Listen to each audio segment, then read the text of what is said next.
السلام علیکم ورحمۃ اللہ وبرکاتہ۔ Lecture number 122۔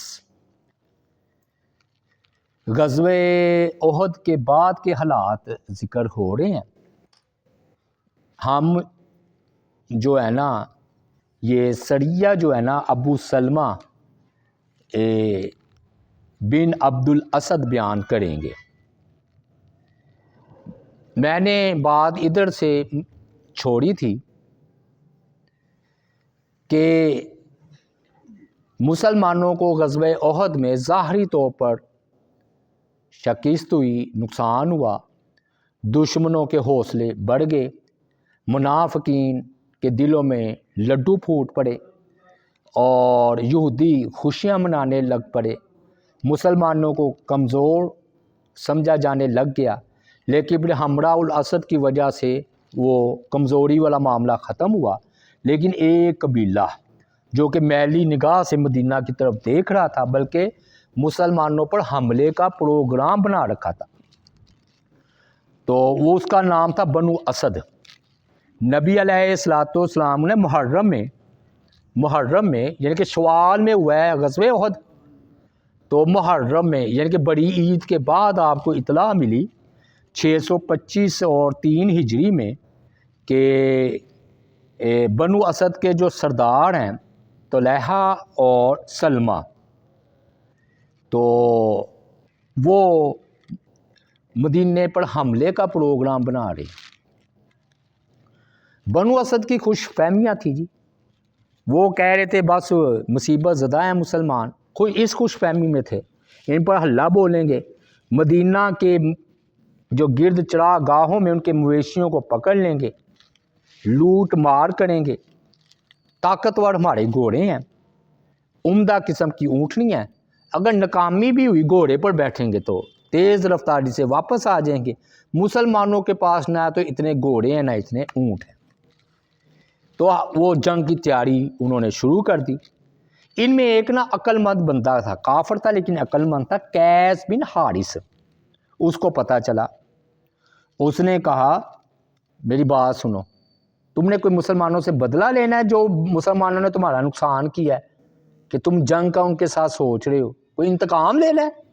انتقام والا معاملہ بھی نہیں، اور تم نے مسلمانوں کو ایک ڈاکو سمجھ رکھا ہے، وہ معاملہ بھی نہیں، اور ترن والا سمجھ رکھا ہے، یہ معاملہ بھی نہیں، اور پھر اگر یہ دیکھنا ہے تو تم تو ہو مطلب وہ 3000 تھے اور تم بامشکل 300 ہوں گے، قبیلے والے 300 افراد، انہوں نے تو 3000 کے ساتھ 700 بندوں نے مقابلہ کیا اور سب سے اہم بات یہ وہ دلائل دے رہا ہے، کون؟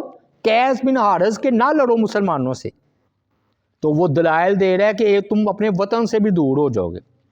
پہلی اس نے دلیل کیا دی کہ کیا تم نے کوئی انتقام ان سے لینا ہے؟ نہیں۔ دوسرا کہ وہ کوئی ڈاکو ہے، لٹیرے ہیں کہ ترن والا ثابت ہوں گے؟ نہیں۔ تیسری بات یہ ہے کہ وہ پہلے دیکھو 700 تھے تو 3000 کے مقابلے میں نکلے ہیں، تو وہ پوری طرح وہ مسلمانوں کو شکست نہیں دے سکے۔ چوتھی بات، حمراء الاسد میں نبی علیہ السلام نکلے ہیں تو کیوں نہیں مقابلے میں آیا؟ پانچویں بات، بھئی تم بامشکل 300 افراد ہو، وہ قریش 3000 تھے۔ چھٹی جو اہم بات ہے کہ تم تو اپنے وطن سے دور ہوں گے، تو وہ تو مدینہ میں ہوں گے، تو لڑائی نہ کرو۔ لیکن وہ شیطان سوار تھا نا، انہوں نے نہ طلحہ نے بات مانی اور نہ سلمہ نے، اور یہ طلحہ وہی ابھی ہم ذکر کریں گے، اس نے نبوت کا بھی دعویٰ کیا تھا، یہ اسی بنو اسد کے قبیلے میں سے تھا۔ چنانچہ نہ بنو اسد نہ پروگرام حملے کی جوش و خروش سے انہوں نے تیاری شروع کر دی۔ نبی علیہ الصلوۃ والسلام کو اس کی اطلاع مل گئی۔ وہ خبر کیسے ملی کہ ایک شخص تھا جس کا نام ولید بن زہیر تھا، وہ مدینہ آیا، وہ اپنی بھتیجی زینب سے نا ملاقات کے لیے آیا تھا، تو طلحہ بن عمیر کی وہ زوجیت میں تھی، یعنی کہ مسلمان تھے دونوں۔ ولید نے نا اپنی بھتیجی کے ہاں قیام کیا، باتوں باتوں میں جو ہے نا بنو اسد کے پروگرام کا بھی تذکرہ چل نکلا، اس نے کہا وہ تو بڑی تیاری کر رہے ہیں۔ تو لیب رضی اللہ تعالیٰ عنہ کو جب یہ پتہ چلا تو ان کے پاؤں تلے سے زمین نکل گئی کہ اچھا ہم بے خبر ادھر بیٹھے ہیں۔ وہ فوراً جو ہے نا کہا کہ یہ اس کی خبر بارگاہ رسالت میں پیش کرنی چاہیے۔ چنانچہ وہ بارگاہ رسالت صلی اللہ علیہ وآلہ وسلم میں پیش ہوئے اور اس خطرے کی آپ کو اطلاع دی کہ بنو اسد 300 آدمیوں کے ساتھ آپ پر حملے کی سوچ رہے ہیں۔ نبی علیہ الصلوۃ والسلام کو پہلے ہی خطرہ تھا اور آپ نے کڑی نگاہ رکھوائی ہوئی تھی، تو آپ صلی اللہ علیہ وآلہ وسلم نے فرمایا اس سے پہلے کہ وہ مدینے پر حملہ کرے ہم ان کے پیچھے جاتے ہیں۔ چنانچہ آپ نے اپنے بڑے پیارے صحابی ابو سلمہ جو کہ احد میں زخمی ہو چکے تھے اور اپنے زخموں کا علاج کرا رہے تھے اور زخم بڑی حد تک ٹھیک ہو چکے تھے، تو آپ نے ان کو بلایا۔ تو ابو سلمہ کو فرمایا کہ اے ابو سلمہ، جس میں نبی علیہ السلام شریک نہ ہو نا اس مہم کو سریہ کہا جاتا ہے، تو اس مہم پر روانہ ہو جاؤ، میں تمہیں اس کا امیر مقرر کرتا ہوں، سپہ سالار۔ بنو اسد کے علاقے تک سفر اپنا جاری رکھو اور اس سے پہلے کہ وہ تمہارے خلاف اکٹھے ہو جائیں وہاں پہنچ کر ان پر حملہ کر دو۔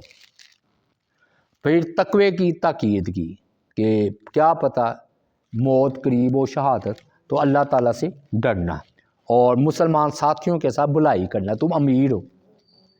چنانچہ اسلامی لشکر جو ہے نا محرم کے مہینے 4 ہجری 625 عیسوی، یہ 2025 جا رہا ہے نا، 625 عیسوی کو جو ہے نا یہ لشکر روانہ ہوا بنو اسد کو شکست دینے کے لیے، اور 150 ان کے افراد تھے، ان کے 300 تھے بنو اسد کے، تو مسلمانوں کے 150، اور ان کی قیادت ابو سلمہ رضی اللہ تعالی عنہ کر رہے تھے، اور ان میں مہاجرین اور انصار کے جلیل القدر صحابہ کرام بھی موجود تھے، مثلا ابو عبیدہ بن جراح جیسے، سعد بن ابی وقاص، ابو حذیفہ، عبادہ بن بشر، قتادہ بن نعمان، عبداللہ بن زید، یعنی کہ 150 صحابہ تھے، یعنی کہ بڑے اس میں ہیرے تھے۔ اب اہم بات یہ ہوتی ہے جنگ میں رازداری کی، تو اسلامی لشکر کے لیے سب سے اہم بات یہ تھی کہ وہ اپنی مہم کو خفیہ رکھیں تاکہ بنو اسد کو ان کی آمد کا علم نہ ہو اور وہ بے خبری میں انہیں جا لے۔ اس مقصد سے انہوں نے تیز رفتاری سے کام لیا، دن رات مسلسل سفر جاری رکھا، دن کو چھپ جاتے تھے، رات کو سفر کرتے تھے، تاکہ، اور یہ بھی ہوتا ہے رات کو نا زیادہ ایک ٹھنڈا ماحول ہوتا ہے اور راستہ سمٹا ہوا ہوتا ہے، رات کا سفر آسان ہوتا ہے الا کہ کوئی خوفناک علاقہ نہ ہو، تو انہوں نے نا عام راستے سے ہٹ کر دوسرا راستہ اختیار کیا تاکہ دشمن کو خبر نہ ہو، اور وہ 4 دن میں نا ادھر جا پہنچے بنو اسد کے پڑاؤ میں، 4 دنوں میں، اور وہ جو ہے نا قطن پہاڑ کے قریب پہنچے، جو پہاڑ قطن ہے نا ان میں بنو اسد کا ایک چشمہ تھا، وہاں پر پھر مسلمانوں نے حملہ کیا، روب ڈال، ان کے مویشیوں پر قبضہ کر لیا، ان کے چرواہوں کو گرفتار کر لیا، یہ 3 غلام تھے، یہ گرفتار ہو گئے، باقی سارے بچ نکلے، صرف 3 گرفتار ہوئے۔ انہوں نے بنو اسد کے پڑاؤ میں پہنچ کر مسلمانوں کے بارے میں بڑھا چڑھا کر دہشت پھیلائی کہ وہ تو بڑے ایسے ہیں ایسے ہیں، تعداد کو بھی بڑھا چڑھا کر بیان کیا۔ اب یہ خبر سن کر بنو اسد کے تو ہوش اڑ گئے، ان پر کہ ان کو نہیں امید تھی کہ مسلمان ہم پر حملہ آور ہو جائیں گے، تو ان پر روب طاری ہوگا، تتر بتر ہو گئے، مقابلہ کرنا تو دور کی بات ہے، انہیں خود اپنی جان کے لالے پڑ گئے، جن کا جدھر سینگ سمایا وہ ادھر ہی باغ نکلا۔ ابو سلمہ رضی اللہ تعالیٰ عنہ اسلامی لشکر کے ساتھ وہاں پہنچے تو دیکھا کہ ان کا لشکر تو منتشر ہو چکا ہے، تو انہوں نے مزید روب ڈالنے کے لیے نا ادھر پڑاؤ کیا اور اپنے ساتھیوں کو نا 3 حصوں میں تقسیم کر کے نا 3 گروپوں میں، ایک گروپ کو اپنے پاس ٹھہرایا حفاظت کے لیے، اور ایک گروپ جو ہے نا انہیں حکم دیا کہ وہ جو ہے نا دشمن کا جو ہے وہ تعاقب جو ہے وہ کرے۔ چنانچہ یہ اپنی اپنی مہم پر روانہ ہو گئے اور دشمن کے اونٹ اور بکریاں مال غنیمت کے طور پر سمیٹ کر واپس آئے، اور کہ بنو اسد کو سامنے آئے ہی نہیں۔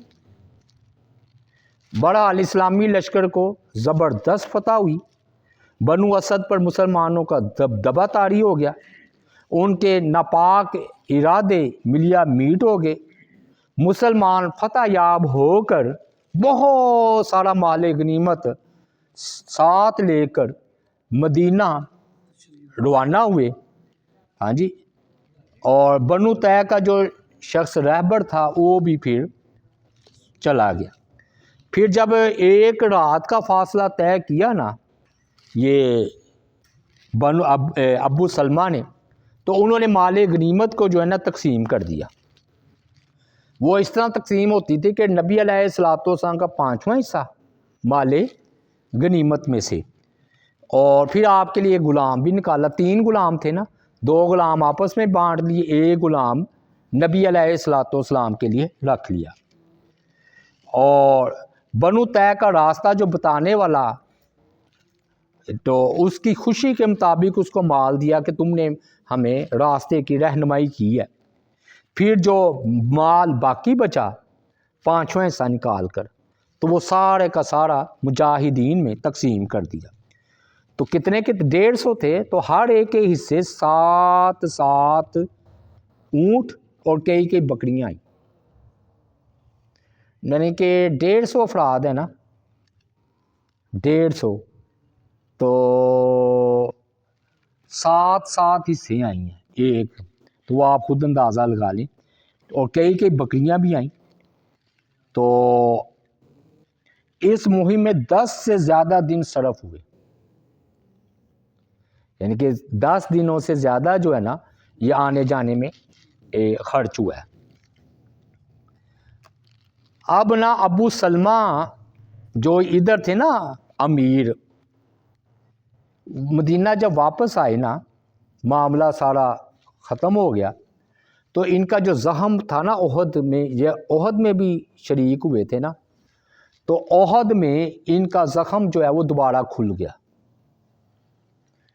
اور جو انہیں احد میں لگا تھا تو کچھ عرصہ علاج کے بعد وہ اللہ کو پیارے ہو گئے، یعنی کہ انا للہ و انا الیہ راجعون۔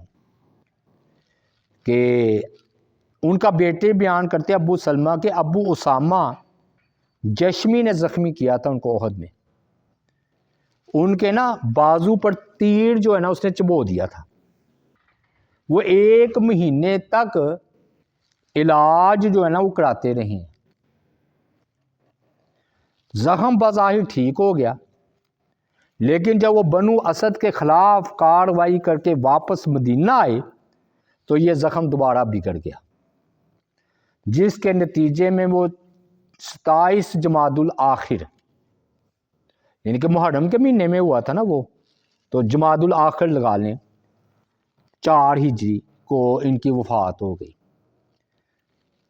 نبی علیہ اور انہیں نا بنو امیہ کے محلے سے ان کی میت اٹھائی گئی اور مدینہ منورہ میں ان کو دفن کیا گیا۔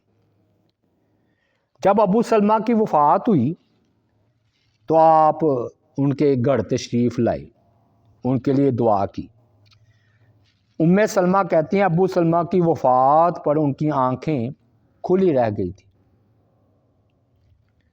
آپ صلی اللہ علیہ وآلہ وسلم نے اپنے ہاتھ مبارک سے انہیں بند کیا آنکھوں کو، ہوتا ہے نا روح پرواز کرے تو اتنا موقع بھی نہیں، کھلی ہے آنکھ تو کھلی رہ جاتی۔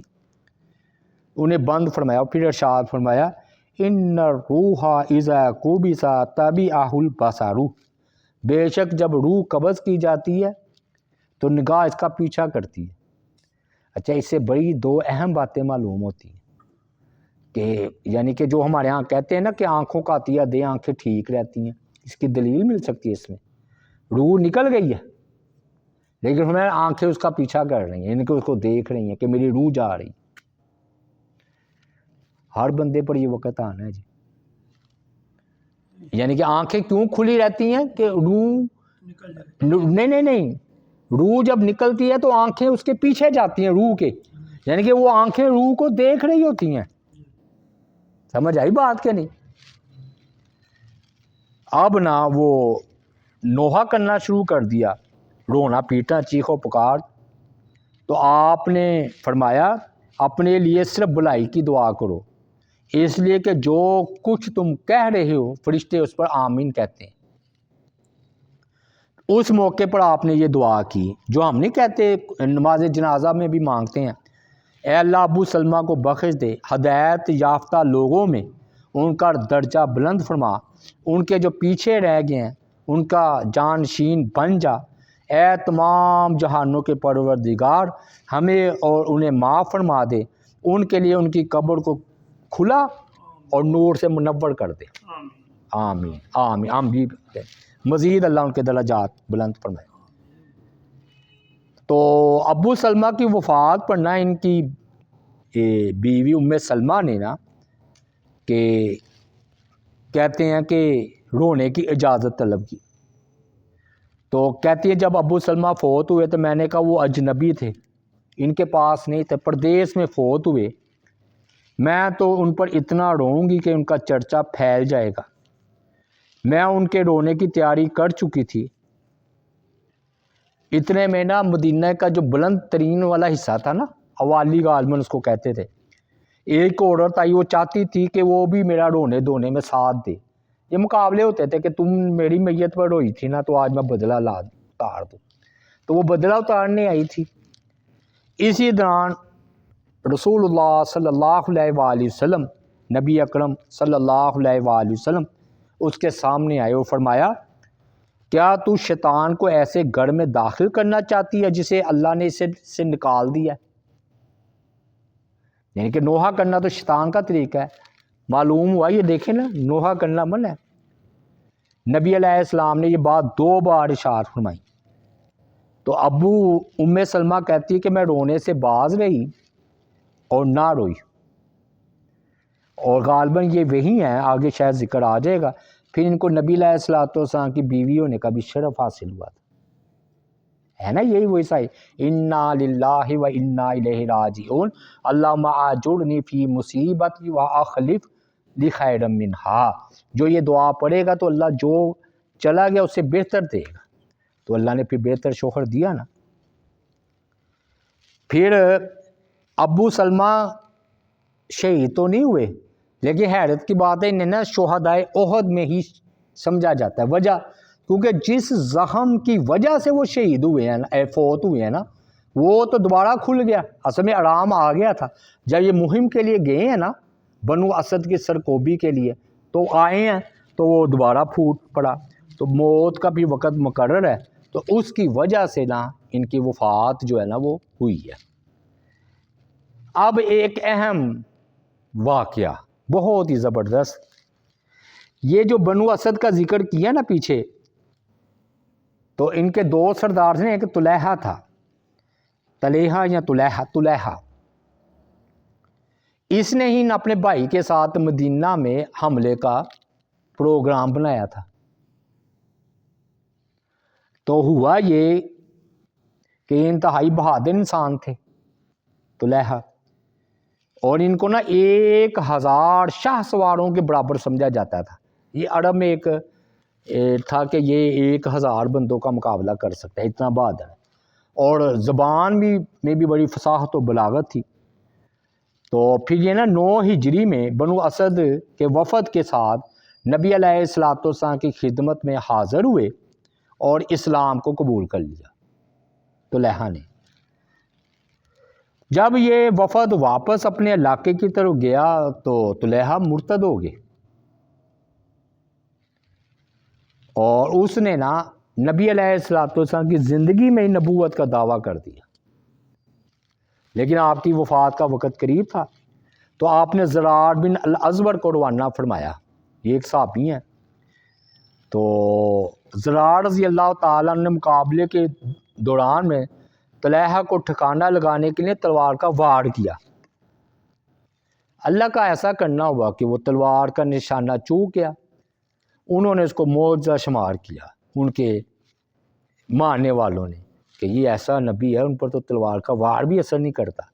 غزوہ احد میں نبی علیہ السلام زخمی ہو گئے، یہ تو زخمی بھی نہیں ہو سکتا ہے۔ اور جیسے کرامتیں ہمارے یہاں مشہور ہیں، جھوٹی سچی، اسی طرح یہ۔ تو اس کے بعد نبی علیہ السلام اس دنیا سے رخصت ہو گیا، آپ کو موقع نہیں ملا، تو طلحہ نے نا گدھے کے ذریعے اپنی نبوت ثابت کیا کرتا تھا۔ وہ گدھا اس کے سامنے لایا جاتا، کہتا سر جھکا، وہ سر جھکا لیتا، کہتا گھٹنے بھی ٹیک دے، وہ گھٹنے بھی ٹیک دیتا، پھر کہتا مجھے سجدہ کر، وہ ایسے کر کے سجدہ کرتا، لوگ کہتے کیا بات، یعنی کہ یہ اللہ کا سچا نبی ہے۔ پھر اس کا دعویٰ تھا میرے پاس جبریل بھی آتے ہیں، تو انہوں نے کہا کیا وہی آئی ہے؟ انہوں نے کہا نماز تو ہے، سجدہ معاف ہے تمہیں، سجدہ سجدہ نہیں کرنا، بس کھڑے کھڑے رکوع تک جاؤ، بعد میں سلام پھیر دو، ہے جی۔ اور جھنڈے کا رنگ جو اس نے اپنی جو لشکر کو دیا سرخ، پھر وہ حتیٰ کہ مدینے پر قبضے کا سوچنے لگ گیا، تو مدینے پر حملہ بھی کیا، مسلمانوں نے ڈٹ کر مقابلہ کیا، بھاگ گیا۔ اب پھر ابو بکر کا دور خلافت آیا رضی اللہ تعالی عنہ، جھوٹی نبوت کے خلاف جہاد کرنا یہ ابو بکر کی سنت ہے۔ انہوں نے نا خالد بن ولید سیف اللہ، اللہ کی تلوار کو بھیجا، جاؤ جا کر اس کو نا ٹھکانے لگا کر آؤ، شکست سے دوچار کرو۔ خالد بن ولید روانہ ہو گئے۔ اب جب وہ آمنے سامنے ہوئے تو ان کو پتہ خالد بن ولید آئے ہیں۔ بہرحال اس نے کہا یہ نا اسی نا جنگ بدر کی طرح خیمہ لگایا، اس نے اپنا اندر بیٹھ گیا۔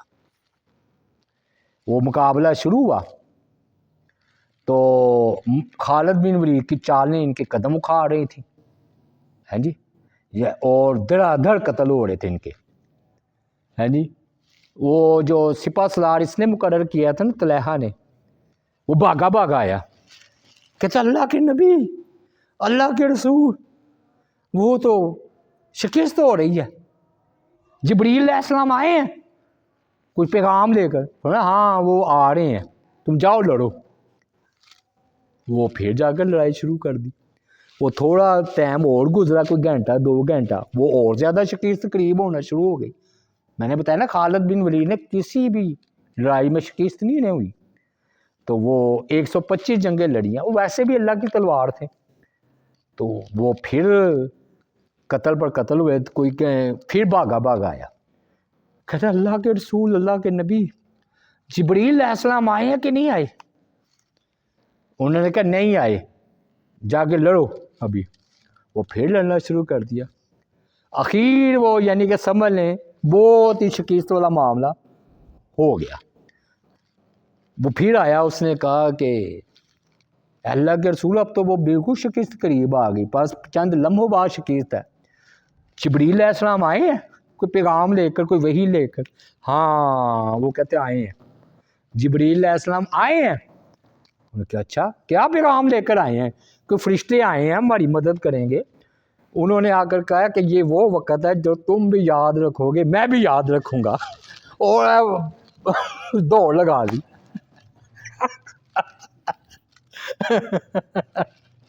سمجھ آئی بات؟ کہتے جبریل، جھوٹا آدمی تھا نا، جبریل علیہ السلام نے آ کر کہا یہ وہ وقت ہے جس کو تم بھی یاد رکھو گے، میں بھی یاد رکھوں گا۔ اچھا کہتا لا رہی بات، کوئی شک نہیں۔ اس کا سپہ سالار نا غصے میں آ گیا کہ واقعی یہ ایسا وقت ہے، شکست ہو رہی ہے، ہم تو یاد رکھیں۔ باہر گیا، اس نے کہا جھوٹے نبی کے پیچھے اپنی جانیں نہ گنواؤ، بھاگو۔ اور جدھر بھی جس کا وہ رخ بنا وہ ادھر ہی بھاگ گیا، تو اسے شکست ہوگی۔ لیکن مسئلہ یہ سمجھے نا، پھر اس کو شرمندگی ہوئی۔ طلحہ رضی اللہ تعالیٰ عنہ ہم کہیں گے، وجہ اس کی یہ ہوئی ہے کہ جو ہے نا یہ بعد میں اس نے پھر توبہ کی، حضرت عمر رضی اللہ تعالیٰ عنہ کی بارگاہ میں حاضر ہوا، یہ ادھر بھاگ گیا تھا، ہاں جی۔ تو مدینہ آیا تو حضرت عمر نے پھر اس کی بات کو قبول کیا اور بیعت کی، اور پھر یہ اچھے مسلمان ثابت ہوئے۔ وہ تو دھوکھا تھا نا، مکاری تھی، تو انسان ہے ہو جاتا ہے، آخر دیکھنا چاہیے۔ تو ہوا یہ ہے کہ پھر یہ مسلمان ہو گئے تھے، جنگ قادسیہ میں بھی شریک ہوئے ہیں، اور نہاوند ایک جنگ ہوئی تھی تو وہ اس میں شہادت کے رتبے پر فائز ہوئے۔ دیکھیں کیا وقت، اگر اس حالت میں مارا جاتا نا، یہ نہ بھاگتا تو جہنم میں جانا تھا، تو شہادت کا رتبہ ملا طلحہ کو۔ تو یہ میں نے جھوٹی نبوت کا واقعہ بھی آپ کو بیان کر دیا۔ تو جب ہم انشاءاللہ کبھی موقع ملا خالد بن ولید کی داستان سنائیں گے، پھر آپ کو بتائیں گے کیسے کیسی چیزیں ہوئی ہیں۔ اللہ تعالیٰ سے دعا ہے اللہ تعالیٰ عمل کی توفیق عطا فرمائے۔ وما علینا الا البلاغ المبین۔